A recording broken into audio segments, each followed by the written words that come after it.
I had asked him, Lord, why do some people wait 2 years and I waited 2 decades? Like, what was up with that? And finally, I heard the Lord say, Grace, do you want a faith that is 2 years deep or 2 decades deep?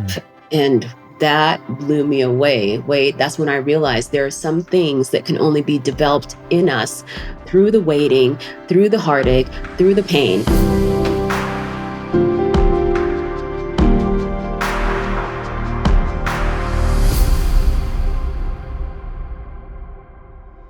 Welcome to Dreamers and Disciples. I can't wait for you to hear from our guest today.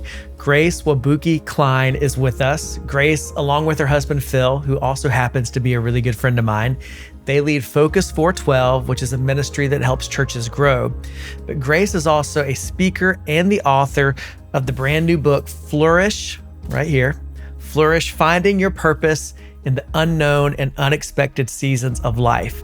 And so in this conversation, you're going to hear why I love the book so much, but we also have a fantastic discussion on how to flourish even in the most difficult and painful seasons of life, why sometimes it's better not to know what God has in store for us, how to practically bless others who are living in your dream, how to embrace the gifts of singleness, and also how to recognize and lay down the altars in our lives that keep us from trusting God. So make sure you pick up Grace's book, and I'll put the link in the show notes. But while you're at it, make sure to grab a copy of my book, This Dream Is Not For You, as well. It's really amazing how they both complement each other. And so you can find all of that on Amazon, wherever you get your books. But once again, it's Flourish by Grace Wabuke Klein. Also, I want to let you know if you're looking for a prayer guide to help you as you navigate the transition from one season to another, which is a lot of what we talk about today, I'd love for you to download my free prayer guide with 10 questions to clarify where God is leading and how to take the next step. So you can get that free prayer guide. It's just a process to help you really bring your heart to the Lord and consider a couple of different areas when you make decisions. So just go to wadejoye.com/10 questions. That's the number 10. And I'll also put the link in the show notes and the YouTube description. All right, it's time to jump in to this conversation with Grace. Grace, welcome to Dreamers and Disciples. It's so good to have you on the podcast. Oh, thank you for the opportunity to be here. Such a delight. We are new friends, even though I have known and loved and respected your husband, Phil, for quite a long time. So in a way, it feels like I've known you longer than I have. Mm-hmm. But I also know you now because you have this amazing book, Flourish, which I had the chance to read. And it is such a timely book. It's such a needed message. And the way you just tell your story is so captivating. And I got a chance to talk to my daughters at dinner the other night.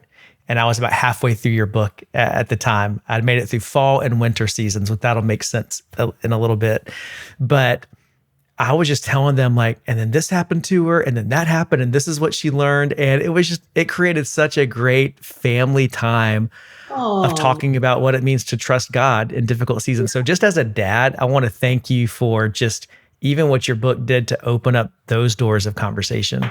Yeah, well, I'm blown away by that. You know, I never know how the book is impacting people's lives, but I'm just so touched by how you had that conversation with your daughters. I know that as a daddy's girl, and, you know, my dad is now at home with the Lord, those moments are just so special to have a father who's speaking life over you and believing in you and teaching you those spiritual disciplines. And it's one of the greatest things that my parents ever did is teach me about the Lord, introduce me to him, and teach me what it means to follow Christ. So I just love that you were having that conversation with them. Well, thanks for writing the book that fostered that. And so I want to jump in because we have a lot to talk about, and I want you to be able to walk us through just a lot of what you share in the pages of the book. But we always start with the question, what are you dreaming about? So how would you answer that question?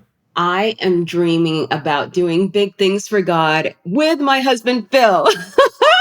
If you know my story, I waited for years and years. That was my dream, to be married. Like, I was crushing it in other areas at work and investing in real estate, all this, that, and the other. But the one dream was to get married and to serve the Lord together with my husband. And so I am continuing to dream big things for that as we get to build the kingdom together. You know, we're kind of in two different lanes, where I'm more like speaking Hmm. and writing, and he's like working with teams. But together we're building the kingdom, and it's the greatest joy. And so I want to do more of that, however we can. Phil, really, he's a dream man. He was your Yeah. dream man. Yes. Um, Come on now. well, I think that's actually a great segue into your book. So I'd love for you just to walk through where the idea came from to tell your story and why you were so passionate about it. And even the book revolves around seasons, and maybe start explaining some of that as well. Yes. You know, I didn't set out to write a book. I did not have a high need to be an author, but people started asking me as they heard my story and what the Lord had done in my life for more resources. They said, "Do you have a, curriculum or a book?" And I was like, "No, I hadn't thought about it, but hey, if it's going to help encourage some people, then my answer is always yes, Lord." You know, I had no Hmm. idea how big of a yes this was going to be. But I was like, "God, you've done so much in my life, and my heart is always to give you the glory and to encourage others to draw closer to Him." And so this book came out of people asking a question: how did you keep your faith when the struggle was real? And so the name of the book is called Flourish, and it's about finding purpose in the unknown and unexpected seasons of life that we go through. The whole world just went through that a few years ago, right? And Hmm. so, how do we continue to walk with purpose in those times? How do we flourish?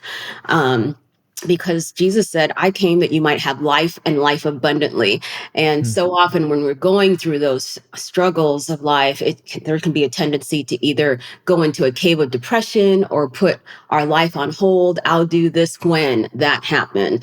But I was determined, I'm going to live an abundant life. And so the book is divided into the 4 seasons. I brought a lot of insight from nature. And so with fall, it represents a season of letting go of things in our head, our heart, and our hands that may be keeping us stuck. So in our head, it's like things that we say to ourselves: "I'm not good enough. I'm never going to amount to anything. I don't have the skills, the talents, or abilities to do what I would like to do." In our heart, it's things like unforgiveness, bitterness, pride. Somebody did you wrong years ago and you're still holding on to that. And then our hands, it may be the tithe or offering or relationship that may not be God's best for you. So learning how to let go intentionally, because one of the things we learned from nature is that trees actually intentionally release their leaves. I don't have time to go into the details of it. It's all in the book. I'm a daughter of a scientist, and I will tell you, wind is not what blows the leaves off. They intentionally do that because trees know that if they did not release the leaves, and you go through the whole cycle of the seasons, then it would cause the tree to begin to die. And so I talk about what are some things that we need to let go of in our lives that if we don't, it could actually end up harming us. So that's fall. And then winter is about how do you stay standing during the trials of life, the waiting for an answer to prayer, to get pregnant, to get married, for healing, whatever it may be. It could be the loss of a loved one, a loss of a marriage, loss of a miscarriage, right? And then the struggles that we go through, maybe a son or daughter doesn't want anything else to do with the Lord. How do you keep your faith? The Bible talks about we're to be oaks of righteousness planted for the display of His splendor. So, just as trees continue standing when storms and winds and rain and hail come, how do we keep standing in those struggles of our life? So that's winter. Spring is about being open to what God has for you, because so often it may not look like what we thought it would look like. Right. And then summer is a time of celebration and reflection, a time of answered prayers. And what did the Lord teach you throughout that journey? And then helping others along the way. Mm. And so I draw a lot of inspiration from those seasons and apply some practical things that we can put into place to flourish no matter what season that you're in. One of the things that I was really struck by, and it made the book so much more real to me, is the journal entries that you have at the beginning of each season, Ooh. which, number one, it makes me wish that I was as disciplined as a journaler as you are to be able to capture those moments. I've just started journaling in the last 2 years. Yeah. But I mean, there are some really raw, authentic, desperate cries to God that you very bravely and vulnerably show in the pages of this book. Can you talk about, before we even get into, the different seasons, it feels like your anchor through every one of those was your relationship with the Lord in prayer. Like just the honest, just the way you brought your heart to God, and also the way you clung to him even when everything around you told you not to. Yeah. Can you describe just how you, what those disciplines look like for you? Because we talk about that a lot on the show, is how to prioritize prayer, but also how prayer is more than just checking it off your box every day, and how it needs to be a real heart communication to God. Right. First, before I answer that part, I got to tell you, there was some major wrestling between me and the Lord about including those journal entries in the book, because I have always said to friends and family, if anything happens to me, you can take whatever you want, but find my journals and burn them, because Burn them. I have been so vulnerable, and the Bible talks about to pour out your heart to God. And I have done that for decades. I started journaling in high school. And so I'm grateful for that discipline, though, because I can look back now and see God's faithfulness. Things that back in the day I was freaking out about, that now I'm like, what was I so concerned about? God worked it all out, and it gives you faith for future that, hey, God's got this. I might be concerned about something, but I have a whole track record of stories and journal entries of how God has come through, and he's going to continue to do so. So I feel like the Lord had me put that in there so that I would meet people in the struggle. Because right now I could be, you would say I'm in my summer season. The Lord answered my prayer, but I remember those years and years of winter season. So as far as the discipline of prayer is something that my parents instilled in us when we were kids. They would have us pray before we left for school every morning. We'd gather together in a circle and pray for the day. They'd pray a blessing over us. And at the time, I found it so frustrating, Wade, because it meant that we had to get up earlier. What kid wants to get up early for school? Right. And so now, though, I cherish those moments because it taught me at a young age the power of prayer. We would pray and I would see the Lord answer a prayer. And I was like, wow, this really works. And so I'm grateful that they taught me that discipline, that when you don't know what to do, you go to God first for wisdom, for guidance, for encouragement. And as I saw that he did answer, I was like, oh, this is great. Why would I not go to him first? He knows the situation better than I do, and what's going on and what I need. And so that has been one of the key things for me.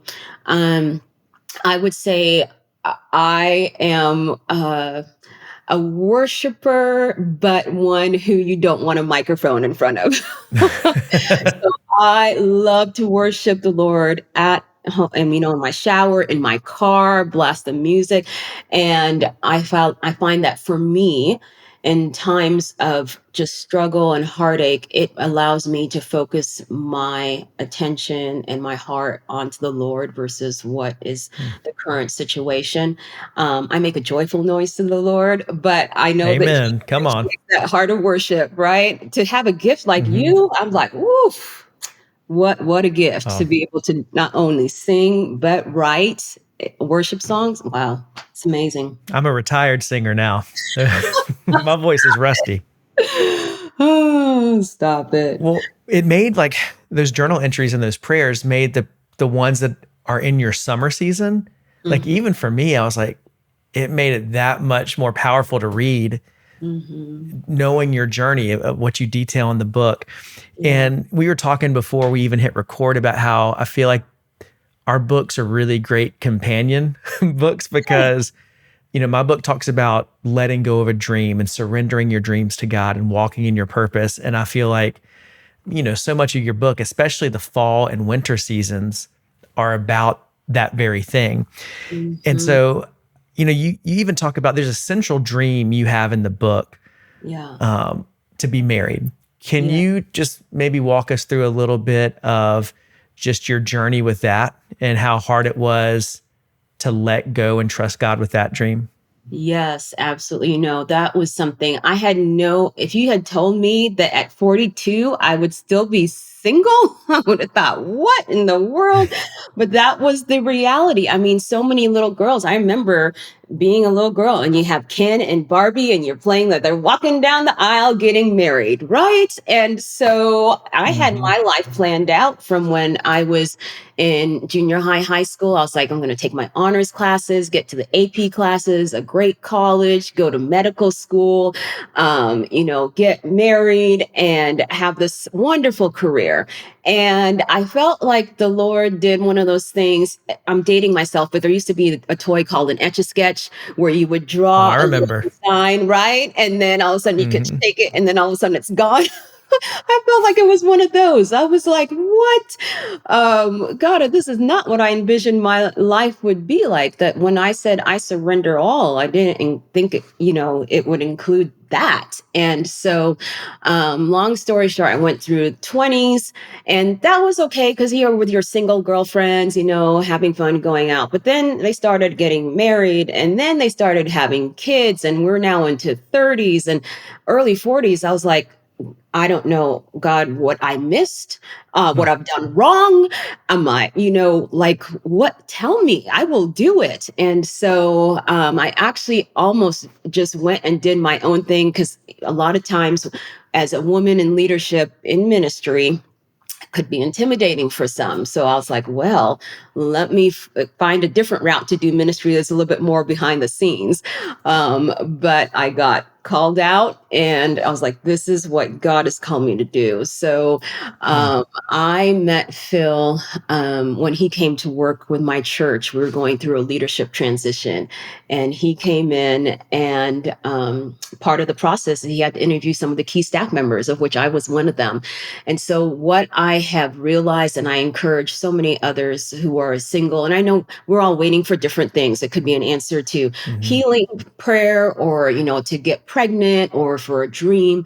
But for me, I realized that if I'm here and the future spouse that God has for me is here and God's up here, like kind of like a triangle, as long as we're both passionately pursuing God and living out our purpose, He's going to have our paths cross. Like He knows where we each are. Yeah. And so I'm so grateful that we finally met at age 42. And one of the things that people may not realize is that at age 42, Phil was my first boyfriend and first kiss. And I tell people that that's not because there weren't guys interested in me, but it truly is that I believe God brings two people together for kingdom purpose.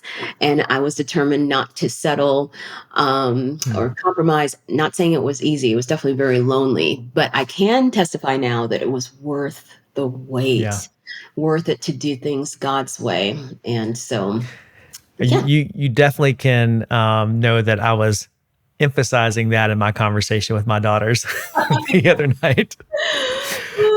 But I really do love just the way you don't sugarcoat the struggle.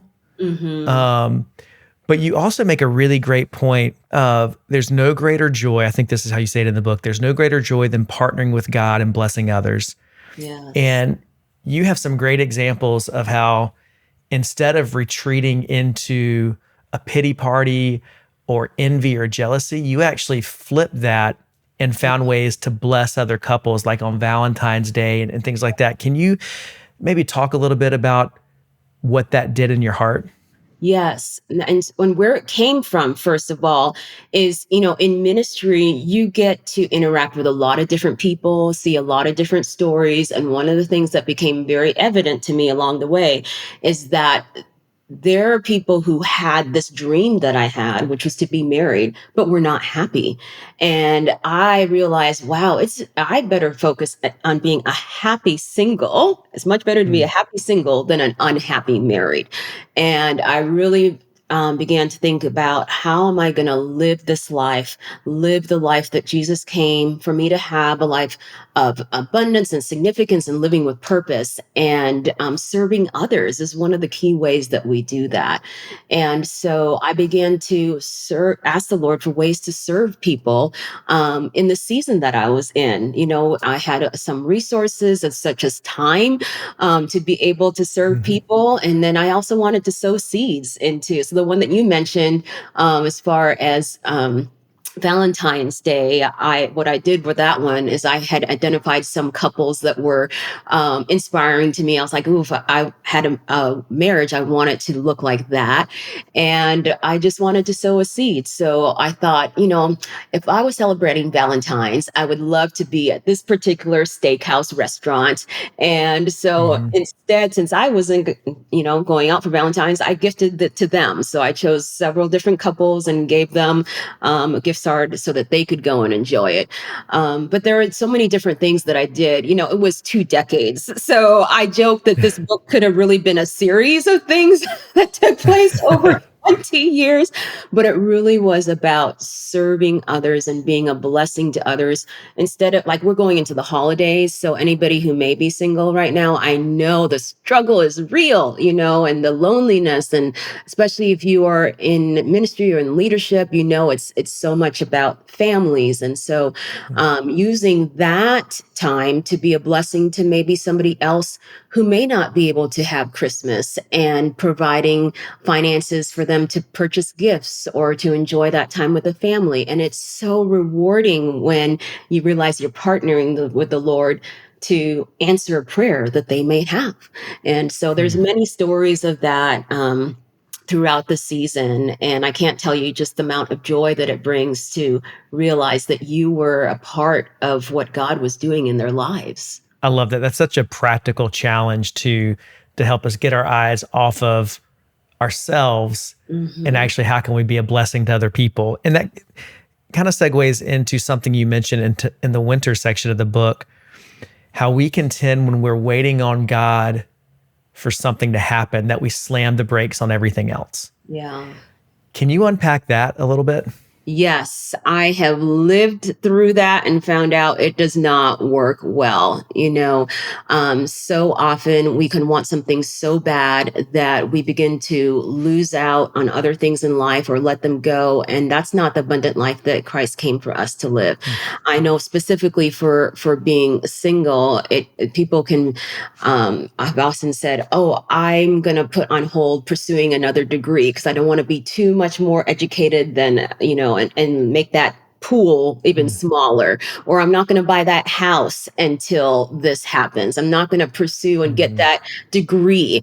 And I say we want to live this life to our fullest and experience all that God has for us. And it really is a decision that we need to make, that are we living our life surrendered to the Lord and what he wants to do in and through us. I love how you write Mm. about that in your book, where you talk about striving is making our dreams happen at all costs, but surrender is trusting God with our dreams no matter the cost. And I just love that, Mm. living a life where, Lord, I want to please you no matter the cost. Whether or not this dream comes to pass, you are the one I'm living for. You are the one I desire Mm. more than anything. And I had to come to a point with that when it came to my desire to get married. And some of you, it might be a desire to have kids or to start your own Mm. business, or um, to experience a healing, and to say, no matter whether or not this dream comes to pass or whether this prayer is answered, he is still God. And I want to live Mm. for him and give him glory more than anything else. And there's a specific story that brought me to that in the book, but I don't want to go into too much details or jump ahead. Oh, I love all the stories. Go for it.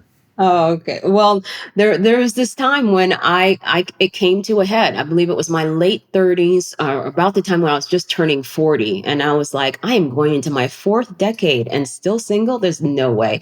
But I, through the time of just surrendering to the Lord and meditating on how everything we have comes from Him and everything we have belongs to Him, I said, okay, Lauren, whether or not I get married, my life is yours. And at that time, I had a few friends who were looking to get their first place of their own. And I thought, well, everything I have came from the Lord and belongs to Him. So maybe He wants to entrust some of the things that I have to them to be a blessing to them. And so I invited three different friends over. And at first had started picking things that I would give away.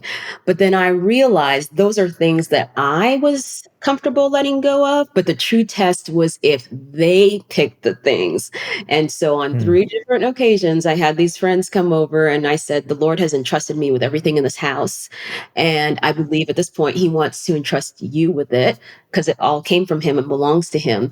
And so they looked at me like I had three eyes. But Yeah. eventually Like, she can't be serious. right? Began walking through the house and they picked different things. One was about the same size as me, so she took a lot of my clothes. Another focused on more like kitchen items, took my KitchenAid mixer and a whole bunch of other things. And then the other was more like decor and stuff. And I had so much fun doing that. I will admit, I had one moment of panic when I realized I had my car keys on the counter. And I was like, if they take that, I don't know how I'm getting to work. But other than that, I had told them they need to take everything then. They couldn't come back with like a moving truck, right? But, my house got a lot more bare, darker because they took lights and then clothes. It was hard to put together outfits or cook because I didn't know, what to use. But there was such a joy that came from that, Wade, because I realized there is nothing that I'm holding on to more than my desire for God and His will in my life, that I was able to just surrender everything to Him. And Yeah. so that was a huge like moment in my spiritual journey of just trusting God with my life. I'm glad you shared that story because I actually was going to ask you about it. It was one of the ones that was both, oh gosh, I can't believe she did that. And I was inspired and at the same time convicted and scared of like, God, are you going to ask me to do that? That was not the point of sharing that whole story. I'm not asking you to have somebody go through your house and take whatever they want. The point of that is getting to a place of complete surrender, just like you talk about in your book, surrendering our dreams to the Lord, surrendering our life to the Lord, and just being obedient to whatever He calls us to say or do. I mean, it really did get me to examine my heart and say, are there any altars that are controlling me too much, or that are altars that have too much power over my life that I'm unwilling to lay down before the Lord? Yes. And so it was a really, I think, really needed story because once again, we talked about that as a family, and we were able to pinpoint, hey, this is something that we might need to give up for a while or to take a break from.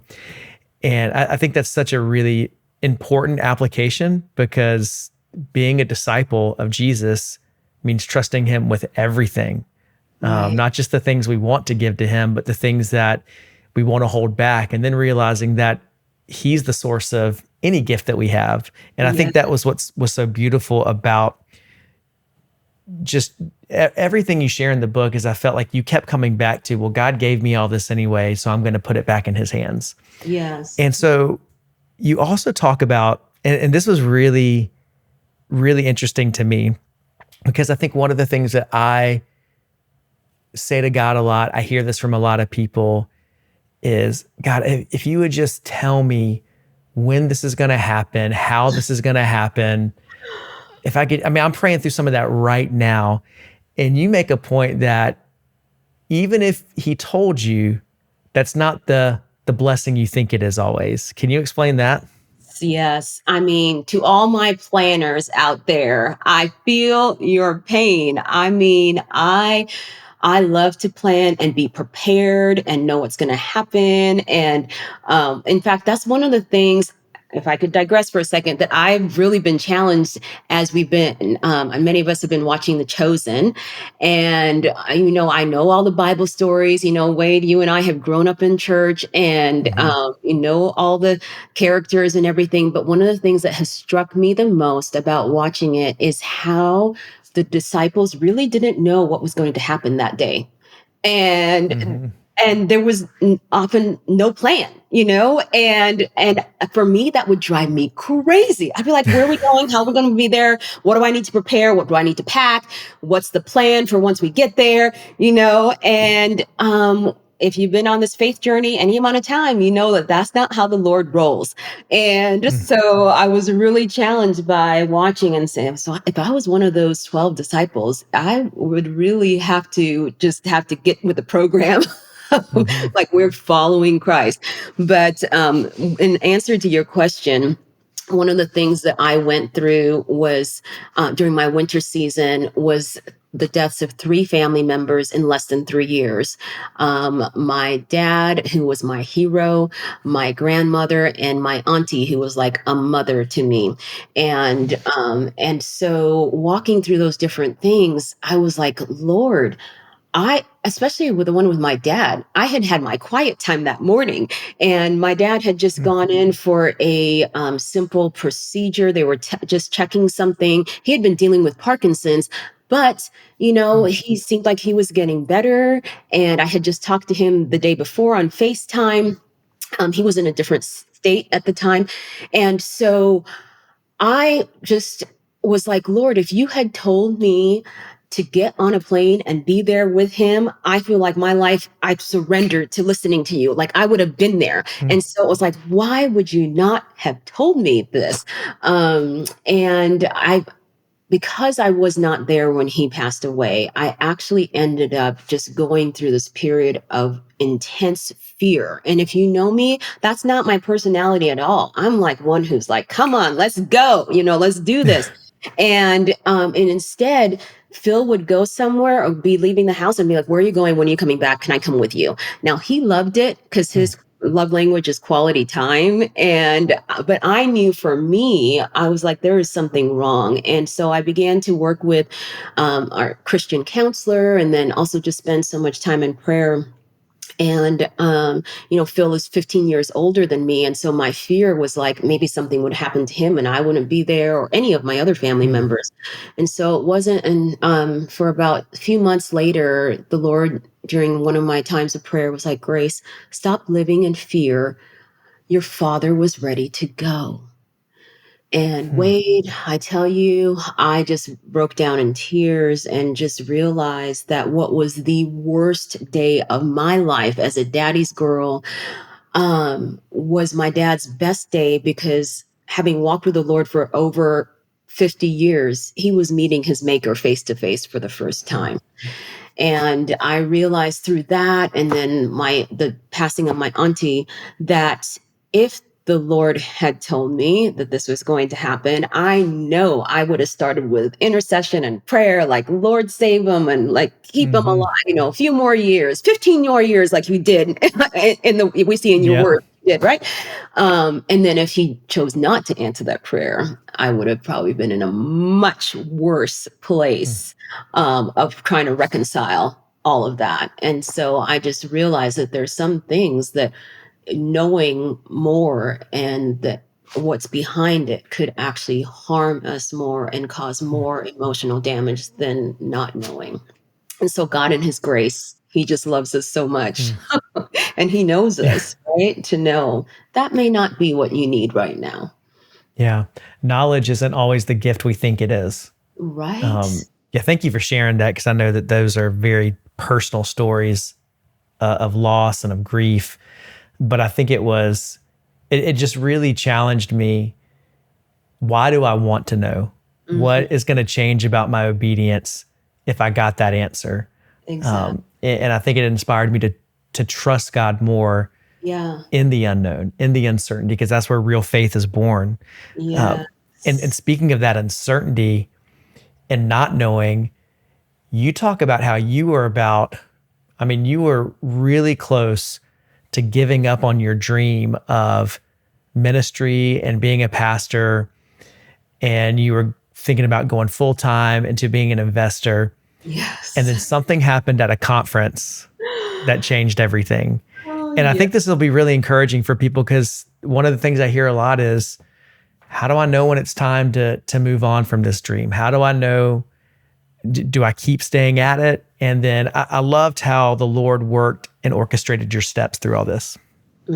Yes. So, as a woman in ministry, in leadership, I had been told that I could come across as intimidating. I don't feel like I am at all.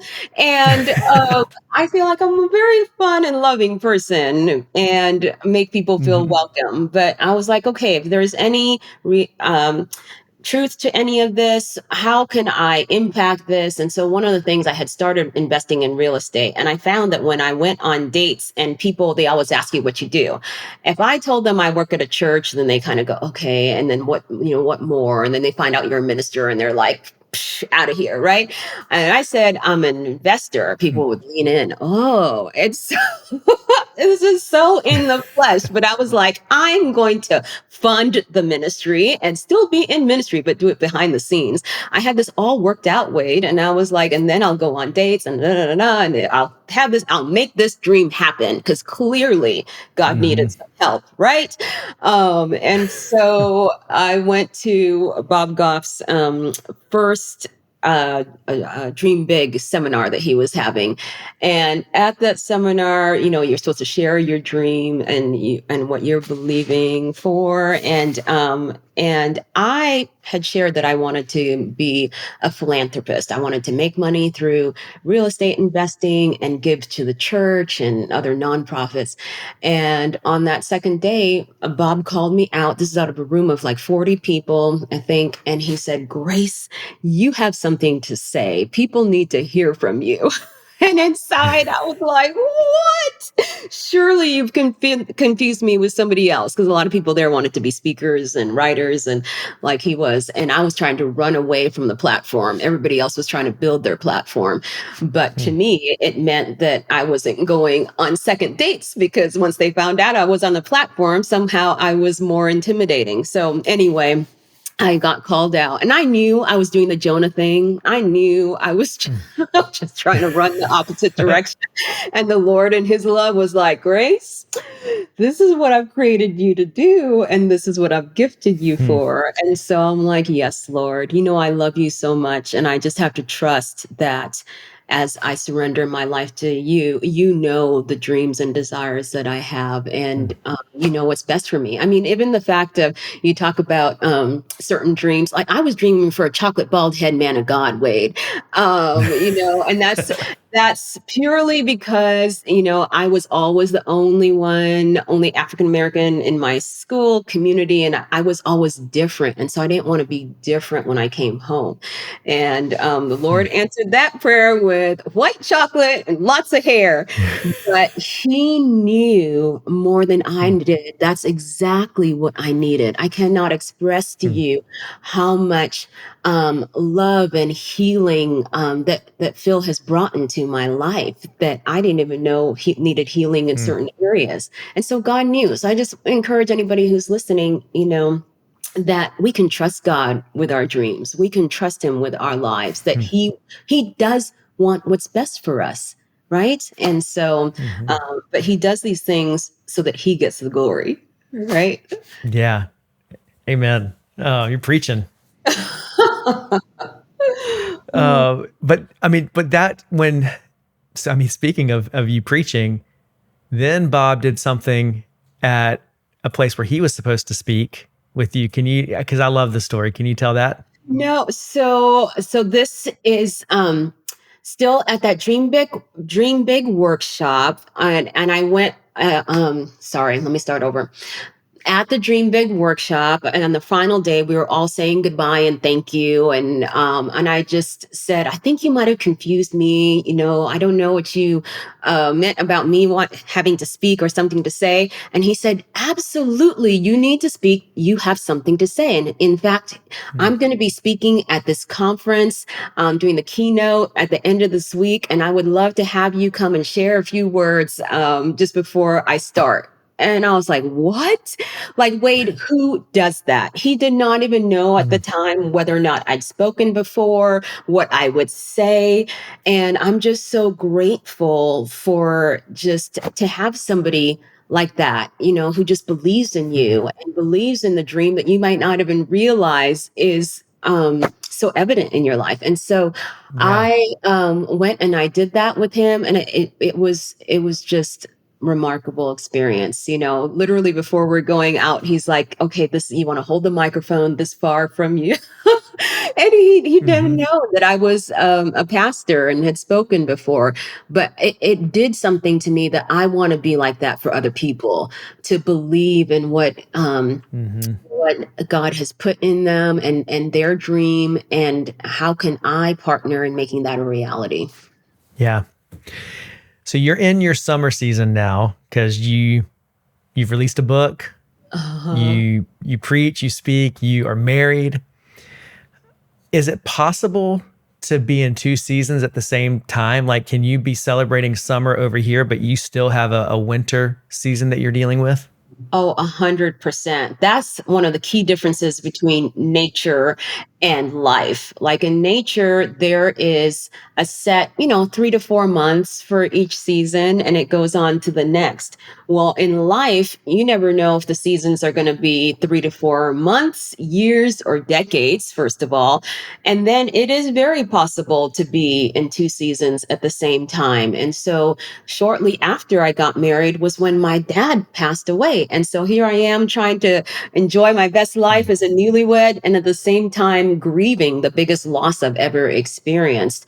And so it's that, tension between like summer and winter, or fall and spring. It's very possible to be in both. And I found that it's, I had to say, Lord, help me to navigate this. It wasn't what I expected, but you clearly knew this was going to happen. So help me to be able to still celebrate this season of being a newlywed, and at the same time walk through the grief and mourning of such a huge loss. And there've been others along the way. And so that's why throughout the book, I try and give some practical things that we can do in times like that, so that we're still able to live our life and not put it on hold or go into a cave of depression, but really lean into what God may be wanting to do or to teach us through that. One of the things that I would often ask the Lord is, God, why is it taking so long? And some of you may be asking, why is it taking so long to answer my prayer, for my dream to come to pass, for me to get pregnant or to have a family, or for this healing? And year after year, I ask that. And it can be so frustrating when you see him answering the same prayer for somebody else. I'm like, well, what did they do that I didn't do?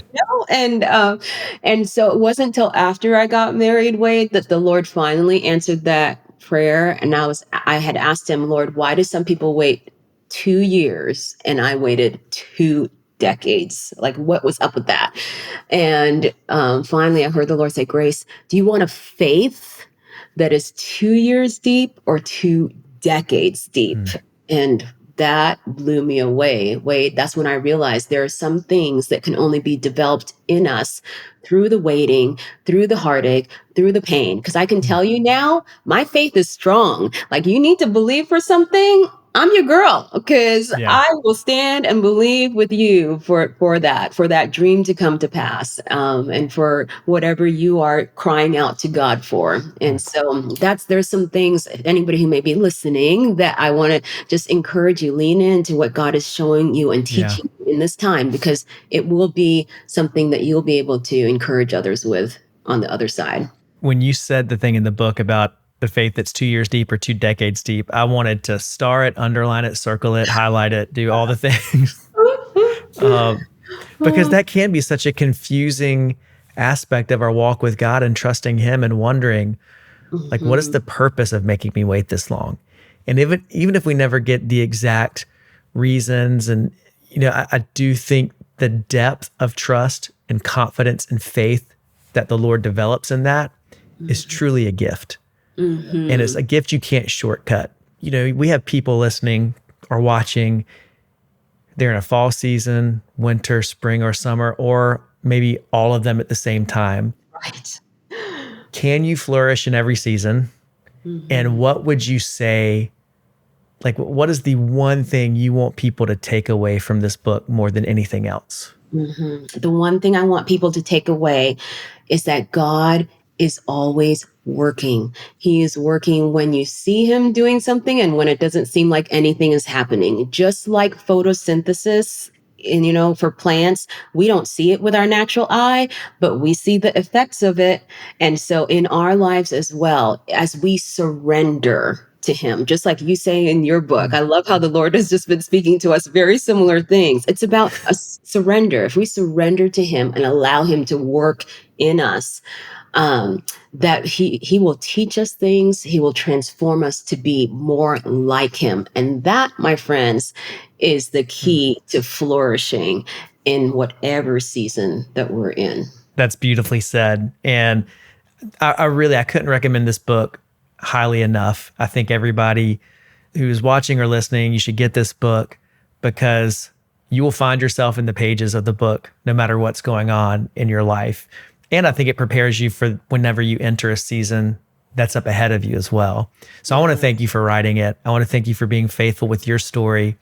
How can people continue to follow you and learn from you? Oh, well, I can be found at Grace Wabuke Klein on Facebook, Instagram. My website is also Grace Wabuke Klein. I would love to connect with you and hear your story and your dreams, and your story of God's faithfulness. Awesome. Well, Grace, thank you for being on the show today. It's been an honor and a privilege to have you, and I can't wait for people to read the book. Oh, thank you, Wade. It's such an honor to be here. I mean, in this Klein household, you are a legend. And so thank Oh, you for the opportunity. I'm so grateful. thank you. Man, what an inspiring and uplifting conversation. I love just Grace's heart and spirit and just the joy that radiates from her. So I encourage you to get a copy one more time, get a copy of Flourish. You can also go to gratitudewithgrace.com for some more resources. Make sure to follow her on Instagram and continue just to glean from her wisdom and ministry. And then share this episode today with anyone who needs it and anyone that you think would really be helped by her testimony. Plus, if you want to support the show, leave us a review wherever you listen, Apple or Spotify, or if you're watching on YouTube, you can like the show and leave us a comment. I'd love to just hear what God's speaking to you through these episodes, what he's doing in your life. It would really encourage me and mean a lot. So thanks for joining us today. I'll see you back here next week for more Dreamers and Disciples.